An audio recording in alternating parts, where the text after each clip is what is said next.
Итак, мы с вами продолжим вторую часть «Все о душе».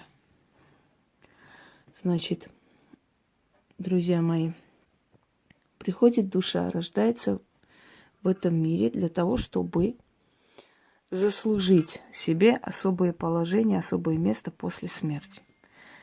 Как видите, в 5 утра, мне пишут, потому что мне пишут из разных стран, и везде время разное. Может быть, просто некоторые люди не совсем даже знают, который час у нас. Итак, сейчас, секунду. Ой. Душа хочет особого положения, ему дают шанс родиться в этом мире, потому что это мир, где проходят испытания души. И это мир, в котором души показывают, что из себя представляют и насколько они достойны особых почестей и особого места в другом мире.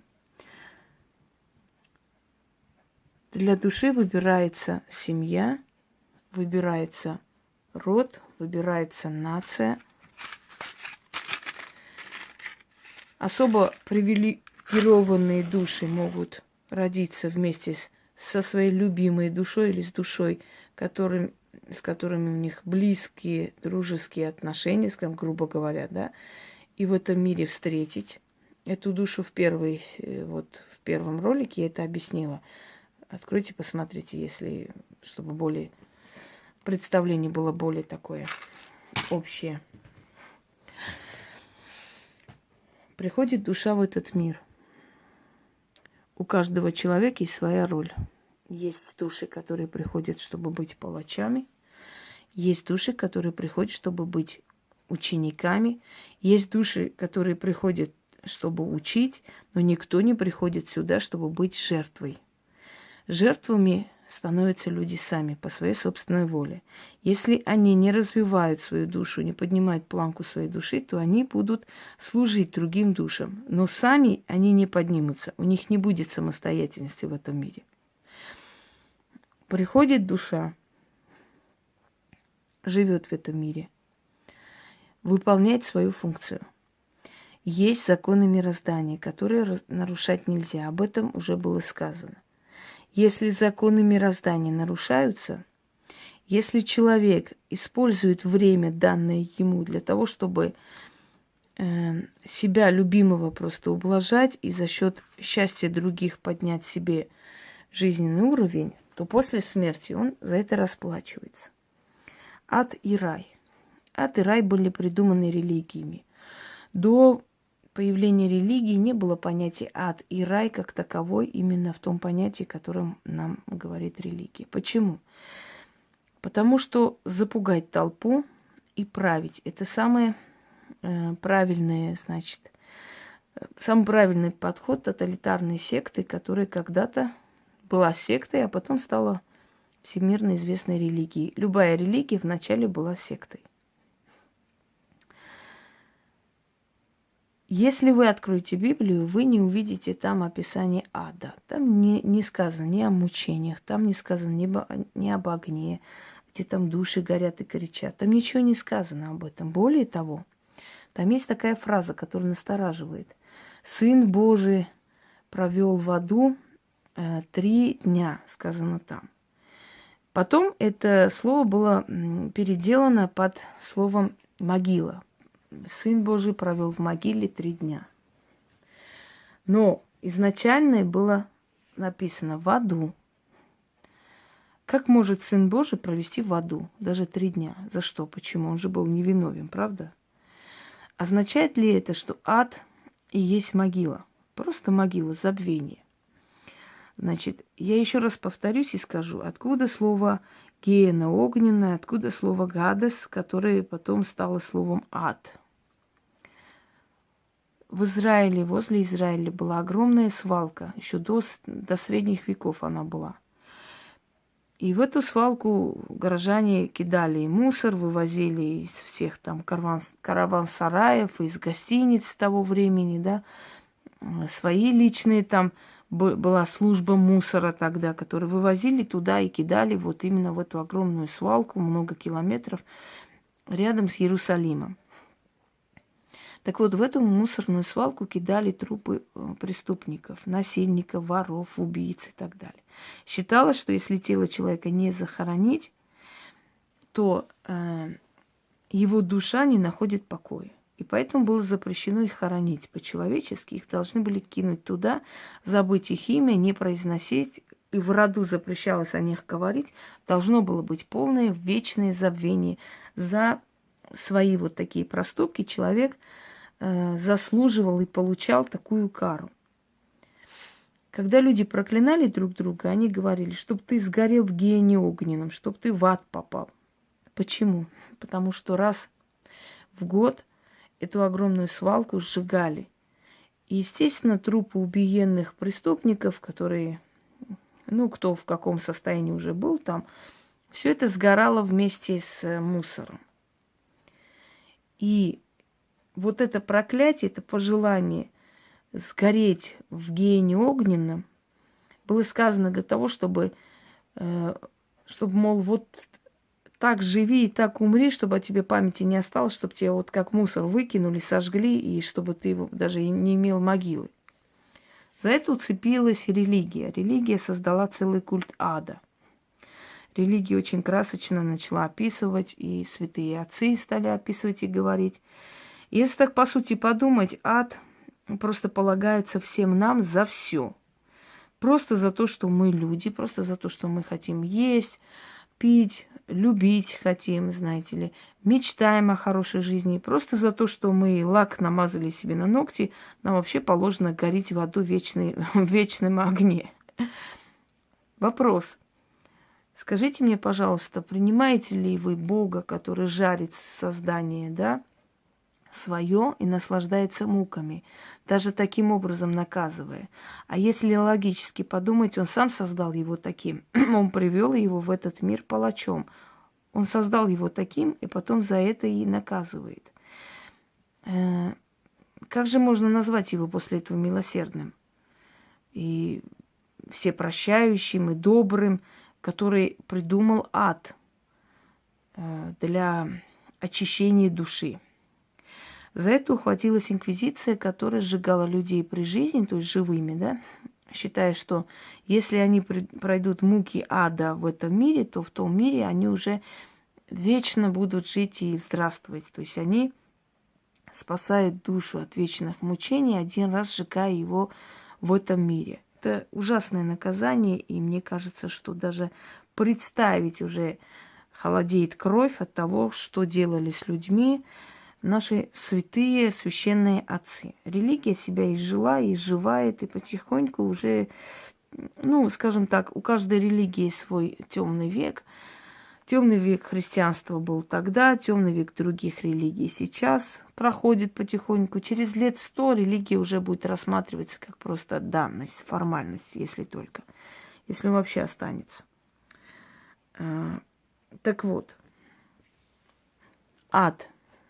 Что есть ад? Каждый человек, который приходит в этот мир, он хочет кем-то стать в этом мире. Ребенка спроси, кем ты хочешь. Я хочу стать космонавтом, или певицей хочу, или актрисой. Каждый хочет стать известностью.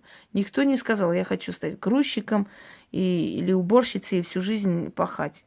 Со временем, когда проходит время, каждая душа выбирает себе занятие, да, по своей душе, насколько у него развитый интеллект, развитое внутреннее желание хорошо жить, настолько он и живет. Но стремление, чтобы тебя многие знали, в нас вложено с детства. Почему? Причина простая. Это подсознательно. Это и есть память души. Нам там сказали, если ты проживешь свою жизнь так, что после твоей смерти будут тебя благословлять, благодарить люди, то твоя душа заслужит высокой чести, высокого места. Потому что каждое благословение, каждое доброе слово, каждое спасибо – это и есть энергия, которой мы питаемся, дорогие друзья. Этой энергией мы питаемся и при жизни, и после смерти. Если наше поколение, если мы были достойный человек, оставили после себя здоровое поколение, хороших детей, людей, которые создают семьи, после нашей смерти они будут нас вспоминать, они будут говорить о нас хорошие. Каждое слово благословения нам, нашей душе дает определенную энергию. Эта энергия нас поднимает вверх, поднимает вверх. Постоянно. Пока есть поколение, пока нас помнят, эта энергия поколений нас поднимает вверх.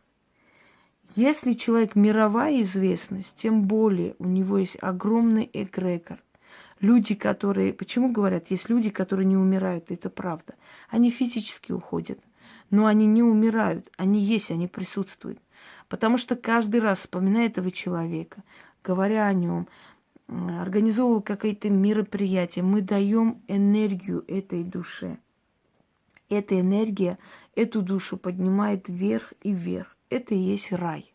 Это и есть нирвана, которую говорят индусы, да, или восточные философы. Это и есть высший астрал, это и есть вечный покой, это и есть вечность и бессмертие. Вот это оно и есть. Что там на самом деле прям до конца происходит, мы не можем знать, что там до конца, что там душа встречается со своими, как они там живут, как они общаются, что они говорят друг другу и так далее. Могу предположить, что они разумные сущности все-таки и живут, как мы здесь, только без тела. Но как происходит восхождение в рай, в райское место, вот таким образом.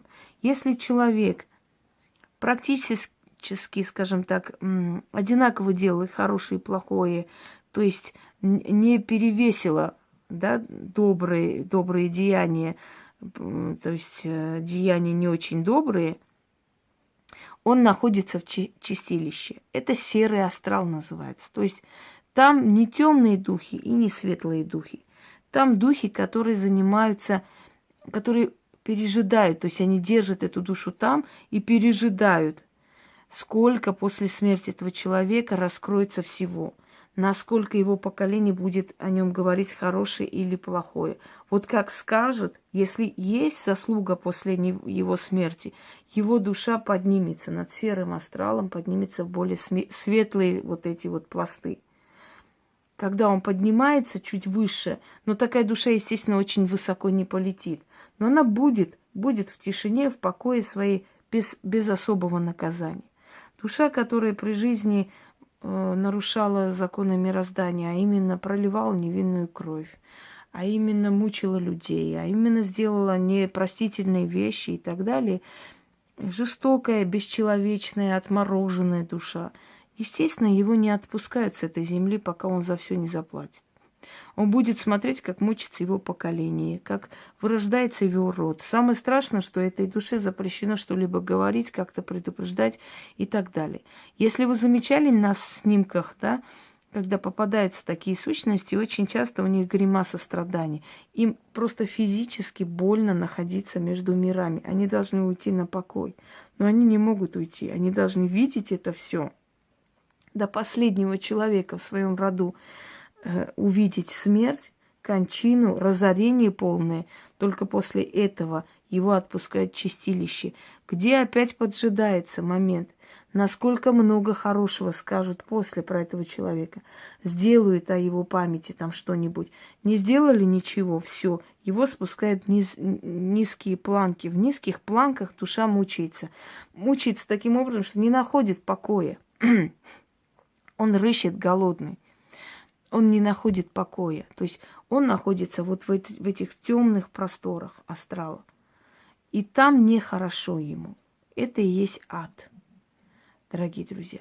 Вот таким образом происходит чистилище, серый астрал, ад и рай. Рай, что значит покой, вечный покой, спокойствие, наслаждение этим эгрегором своим, который создается вокруг тебя. Насколько ты известный человек, насколько ты сделал хорошо, насколько ты сделал нужного. Хорошо тоже относительно, да, для кого-то это хорошо, для кого-то не очень. Но нужного ты сделал в той профессии, в той роли, которую тебе определили в этом мире, настолько о тебе и помнят. Когда мы выходим на парады, когда мы выходим на какие-то мероприятия памяти, да, дань памяти павшим воинам, нашим предкам и так далее, мы определенную энергию отдаем этим людям. И вот поэтому говорят, герои не умирают. Люди, которые ушли насильственной смертью, люди, которые спасали других, люди, которые сохраняли свою нацию, свой род. Ведь воевать, знаете, за свою нацию, за свой род, за свою семью, это великое дело. Объясню почему. Потому что ты сохраняешь продолжение поколений. Ты ценой своей жизни сохраняешь продолжение поколений. Самая страшная вещь в мироздании – это прервать род. И люди, которые работали чекистами, расстреливали людей, там, мужчин молодых, то есть которые могли продолжить это древо, род, они прервали это древо. Если они расстреливали мужчин, то у него в роду мальчики будут рождаться больными, у него мужчины будут несчастными. В итоге род начинает вырождаться, начинают рождаться девочки, они выходят замуж, естественно, берут фамилии мужа. Вот поколение, род заканчивается, все, обрывается. Почему? Потому что он оборвал чей-то род, его род оборвали. Когда человек идет воевать во имя своей родины, ради спасения женщин, детей, как в том фильме, помните, «Судьба человека», да? А я ради баб и воюю. Вот.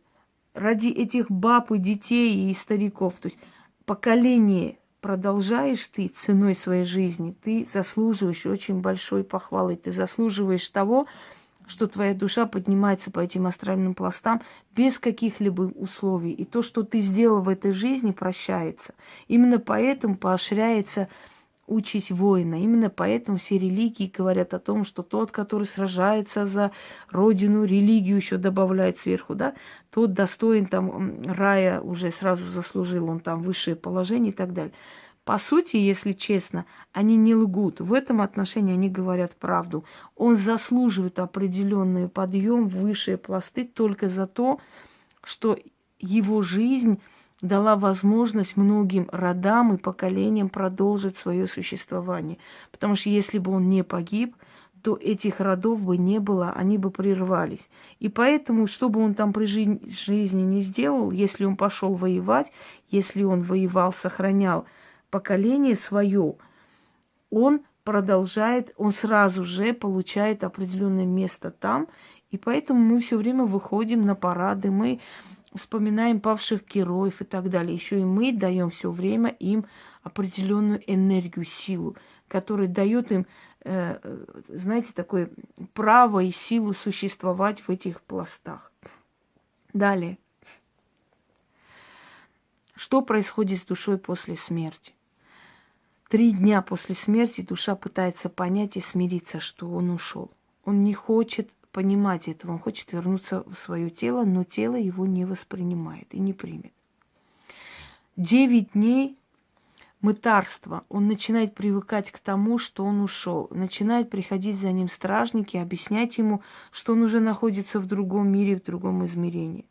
40 дней он пытается просить прощения и сам прощает людей, которые ему сделали зло. Он придет во сне, он придет по-разному. Вообще наши бабушки, дедушки, они так спокойно относятся к этому, как будто за хлебом сходить, знаете ли. И спрашивают друг друга, мол, ну что, твой Василич пришел попрощаться? Я помню такой разговор на лавочке. Я думала, что, ну, дед какой-то, может, они развелись или чего. В этот момент я еще была ребенком. Вот она, мол, Василич пришел попрощаться? Да пришел, куда уж там, скрипел всю ночь. Я думаю, что за скрипел? Что он там делал, интересно? Не так поняла суть. Оказалось, что она похоронила мужа, и на 40-й день он пришел попрощаться, и он скрипел, ходил по дому и так далее. Попрощался и ушел. Они воспринимали это как само собой разумеющееся, как часть жизни. Потому что это реальность и это правда. 40 дней он прощается со всеми и уходит на кладбище. Он и ходит и стоит возле своей могилы. Пока его тело не разлагается, душа находится там. Именно поэтому мощи святых людей и так далее. Почему помогают они людям? Потому что их сущность стоит рядом. По сути, церковь берет их в плен, можно сказать, и заставляет работать на себя, зарабатывать деньги. Потому что пока тело не разложилось и не ушло, душа не успокаивается. Он не уходит в мир иной. Для чего египтяне мумифицировали тела? Чтобы держать душу на земле. Они считали, что с родными душами, тем более с душами повелителей и прочее, прощаться не стоит. Их надо держать на земле. А душа будет на земле до того момента, пока от тела хотя бы что-то осталось. Вот пока оно не превратилось в прах и в кости, душа будет стоять рядом. Вот именно поэтому те люди, которые исследовали гробницы фараонов и так далее, были очень жестоко наказаны. Они умирали друг за другом, и таких происшествий много. И мародеры, которые лезли туда, точно так же страшно умирали. По той простой причине, что сущность находится там, пока тело не разложилось. Учитывая, что мы сейчас едим, я боюсь, что любого человека через 20 лет, если даже открыть и вытащить наружу, да, по новой, то мы увидим, что тело абсолютно целое, и она не разложена. А значит, наши души будут долго мучиться, если уж так, по таким законам следовать. Именно по этой причине в древние времена сжигали душу сразу же, то есть, извиняюсь, тело, освобождая душу. Я лично попросила своего сына после моей смерти обязательно меня кремировать и мой прах отнести и оставить, то есть кинуть на ту реку, которая была в моем детстве, где я родилась. Я хочу быть везде, я не хочу привязать его к своей ограде, чтобы он там красил, ставил, делал то, это. И кроме того, я хочу, чтобы моя душа сразу освободилась. Это моя воля, я так желаю. Я считаю, что вот эти бесконечные кладбища уже некуда ступить человеку. Уже посреди городов эти кладбища находятся, и от них фонит, от них на много километров идет страшная энергия. Но мы сейчас говорим не о кладбищах, не о магии кладбища, я об этом уже говорила много раз. Мы говорим о путешествии души вообще. Куда эта душа идет, что там делает и так далее. И вот таким образом, дорогие друзья, душа до жизни, имея память, знания, имея силу, рождается в теле человека. Его память, все эти навыки, которые были у души до рождения, это подсознание. Когда его сознание здесь развивается до определенного уровня, до определенной планки, то сознание вытаскивает из подсознания все эти таланты, все эти видения, которые были у души, да, начинает этим пользоваться. Это называется талант, это называется умение, это называется развитая личность. Когда душа живет в этом мире и не нарушает определенные законы мироздания, то после смерти из-за того, что его вспоминают добрым словом, из-за того, что его дело не умирает, что о нем часто говорят, насколько он известен или просто известен в своих кругах или у своего поколения, тем больше и больше получает энергию и поднимается по пластам вверх. Те души, которые в этом мире оставили особенный след, особенную память, у тех душ там есть определенное энергетическое поле, эгрегор. Они не боги, естественно, но они такие маленькие башки, можно сказать, сущности, которые обладают огромным полем энергии. Это могут быть ушедшие звезды, это могут быть ушедшие поэты, это могут быть правители, которые оставили после себя след, не просто пришли там по наследству, получили корону, да, и проели свое время и ушли, а те правители, которые были законодатели, о которых мы говорим, те же самые великие правительницы, императрицы, султанши, да, о которых все время снимают фильмы, вокруг которых легенды, рассказы и всякого там рода придуманные там и так далее. То есть их личность не оставляет в покое. Они все время говорят, пишут, снимают фильмы. Их душа питается этой силой. У них есть огромная сила. То есть эти души могут повлиять на определенные ситуации. Ну, например, исполнители ролей, да, таких людей, таких исторических, скажем, исторических персон говорят, что перед тем, как пойти на съемки, вот она сама явилась во сне, мне сказала, что надо делать, как надо играть. И человек следует этим советам, и его роль запоминается, и его актерская карьера, то есть выигрывает от этого. Душа хочет, соблаговолила прийти, душе понравилось ты подходишь для того, чтобы сыграть ее роль, она тебе советует. Значит, они нас слышат, видят, и у них есть определенные сила. Например, есть роковые роли, об этом я снимала. Вот роль Ивана Грозного очень страшная. И все, кто играл Ивана Грозного, за короткое время умирали. Либо у них случались очень страшные вещи. Если помните, последний фильм был «Царь» про Ивана Грозного. Так вот, после этого у этого актера умерла сестра и мама. Вот он еле спасся после аварии. Роль Ивана Грозного была в фильме «Ермак» у Евстигнеева. После этого он поехал на операцию, то есть на сердце. Он не доиграл эту роль. Он там вырезали как-то так, приспособили. Это была его последняя роль. Это роковая роль, которую просто все боятся играть. Это говорит о том, что его черный эгрегор, черное энергетическое поле настолько сильно, что до сих пор давит и до сих пор правит в некоторых таких моментах. То есть получается, что, как я вам сказала, чем темнее, чем чернее, чем больше ненависти, чем больше отрицательных эмоций по отношению к человеку, потому что при слове Иван Грозный у нас у всех внутри как-то не очень. Потому что мы вспоминаем этот человек, какие страшные деяния творил, да, и он, и его приближенные, и так далее. И поэтому, естественно, вот эти посылы, энергетические черные посылы, его еще больше и больше опускают во тьму. А значит, он стал очень черным персонажем, очень черной силой. И поэтому те, которые касаются вообще этого человека, его личности, его биографии, и тем более играют его роль, за это очень дорого платят, скажем так, да. Итак, я думаю, что вот в общих чертах, потому что в течение 1 часа невозможно полностью исчерпывающе вот от и до ответить на все вопросы касаемо души. Это очень обширная тема. Я много раз к этому возвращалась и объясняла. В любом случае, мне кажется, в общих чертах, в этих 2 роликах я смогла более-менее объяснить путешествие этой души до жизни в жизнь и жизни в смерть. И учитывая, то есть зная вот это все, дорогие друзья, просто смерти, во-первых, бояться не следует, потому что мы не чувствуем, как мы умираем. Я несколько раз была за гранью, да, между мирами, и я вам хочу сказать, что очень приятное ощущение, многие вообще не хотят возвращаться оттуда. Так что смерти бояться не следует. Мы все просим хорошей жизни, нам бы еще попросить надо хорошей смерти, потому что хорошая смерть, она привилегия не каждого человека. Знаете, очень многие умирают совершенно нехорошей смертью, к сожалению.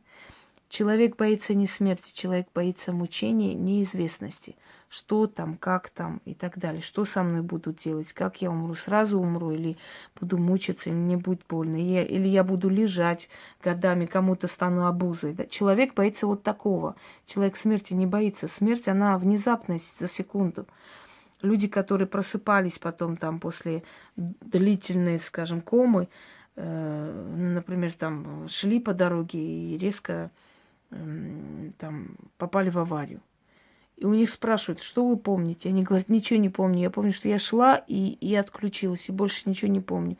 То есть они не помнят это все. Даже преступники, которых вешали напоследок, у них случалась определенная такая вещь, связанная с оргазмом.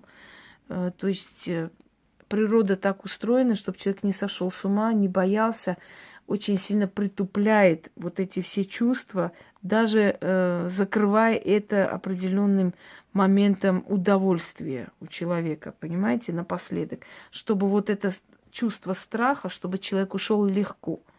Вот Вселенная настолько заботится о человеке. Если человек до 40 лет не имеет ни семью, ни детей, ни дома, ничего, ни карьеры, то есть никак не состоялся, как правило, после он долго не живет. 48, под 50 он уходит. Поэтому и не празднует 40-летие, считает, что это роковая цифра, это правда. Задумайтесь, если вам ближе к 40, то есть 40 почти, да, и у вас еще ничего не обустроено в этой жизни, вы знаете, что Вселенная может после 40 через несколько лет вас забрать. Почему? Потому что Вселенная не считает, как мы, что вот человек, чтобы не умер, жалко, нету такого понятия. Есть понятие, этот человек данную жизнь использует неправильно, он не умеет жить, он мучается, надо его спасти и забрать все. Тело, забудьте, тело остается здесь, тело гниет, уходит. Тело это всего лишь временный материал. Они думают о душе, о том, что душа мучается. И вот люди, вот наблюдайте, люди, которые до 40 лет ничего не создали, ничего не сделали, никак не состоялись, после 40 лет уходят. 45 уходит, 48, неважно. Вот где-то вот в течение 10 лет их забирает Вселенная для того, чтобы эти люди, ну, просто не мучились. Потому что зачем им жизнь, если они не знают, что с этой жизнью делать? Итак, дорогие друзья, я надеюсь, что эти знания, которые вы получаете, узнаете, вам помогут для того, чтобы вы поняли, как правильно жить, для того, чтобы после жизни у вас было совершенно иное состояние, да, иное положение. Не как бывает у людей, которые просто пришли и ушли, сами не понимая, зачем им эта жизнь была дана. Эта жизнь для вас привилегия. Души, которые приходят в этот мир, избраны, каждый человек. Там очень много миллиардов душ, которые ждут, и просят и хотят родиться и жить, чтобы потом иметь особое положение. Представьте, что вы настолько особенные, что вам дали шанс жить в этом мире, что вы не остались сущностью. И для чего-то ваша жизнь нужна. Используйте эту жизнь для того, чтобы вторая, следующая жизнь, вечная жизнь, была лучшего качества. Прямо вот с этого дня задумайтесь над этим. И используйте так, чтобы после вашего ухода о вас очень много хорошего говорили.